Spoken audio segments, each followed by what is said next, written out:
21 anos. Esse ano comecei a trabalhar com um senhor diabético indicado pelo Clayton. O serviço era uma bosta, vender água de coco e outras coisas para ganhar quase nada. O lado bom é que eu podia comer os doces, almoçava num restaurante com comida muito boa e o Rafael trabalhava lá perto, sempre aparecia no fim do dia. Enquanto organizávamos as coisas, conversávamos sobre o RPG. O velho tinha o costume de dizer que eu e o Rafael éramos gays, como todo homofóbico padrão da velha guarda. Eu não era gay, até porque não tem como ser gay sendo mulher, mesmo que naquela época eu ainda não tivesse consciência disso. Mas foi nesse período que comecei a sentir umas confusas em relação ao Rafa. Ainda bem que toda vez que pensava em beijar ele, sentia um nojo absurdo, foi só carência temporária. Enquanto isso, a primeira fase do meu RPG estava cada vez mais próxima. Mas nesse capítulo vou falar só de RPG Chronicles, o RPG do Rafa, em que eu ajudava a construir o universo, e de Os Três Guerreiros Lendários, o RPG super exagerado do Clayton. No RPG Chronicles, o Luiz também conseguiu uma Keyblade. Enquanto isso, eu apanhava ou morria em vários mundos. Apanhava em robôs gigantes, apanhava como samurai. Pelo menos dessa vez eu não morri e ainda aprendi umas técnicas samurais úteis. No mundo de Final Fantasy VI, Douglas e Luiz resolveram lutar um contra o outro. Os dois já tinham rivalidade na vida real e levaram pro jogo. Notei que o Luiz ficou mais forte, porque sabia dominar o poder das trevas sem deixar aquilo romper o coração, coisa que eu não sabia fazer em mundo nenhum.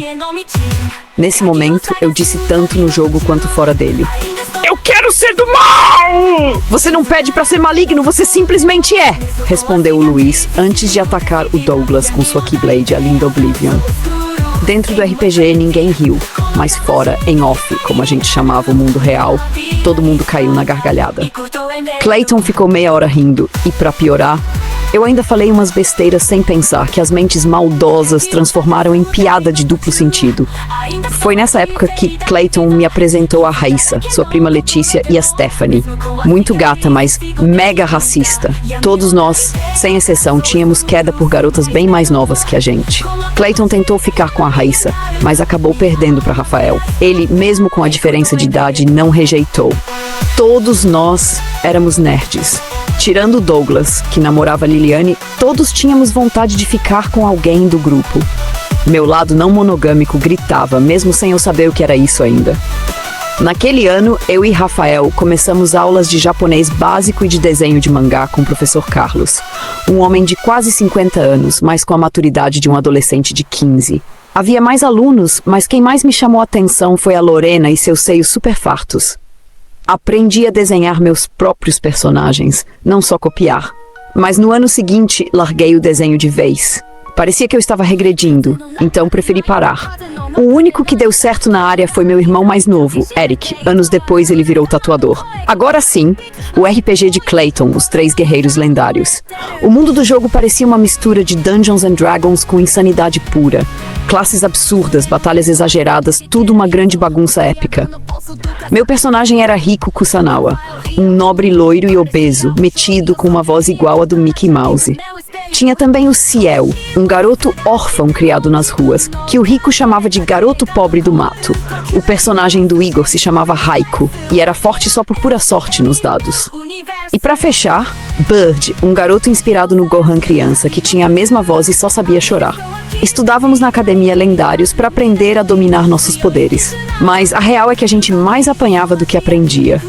Um dia tudo mudou quando apareceu o Capitão Hank, um personagem do meu RPG Mestre de Davis Mack, que passou a nos treinar.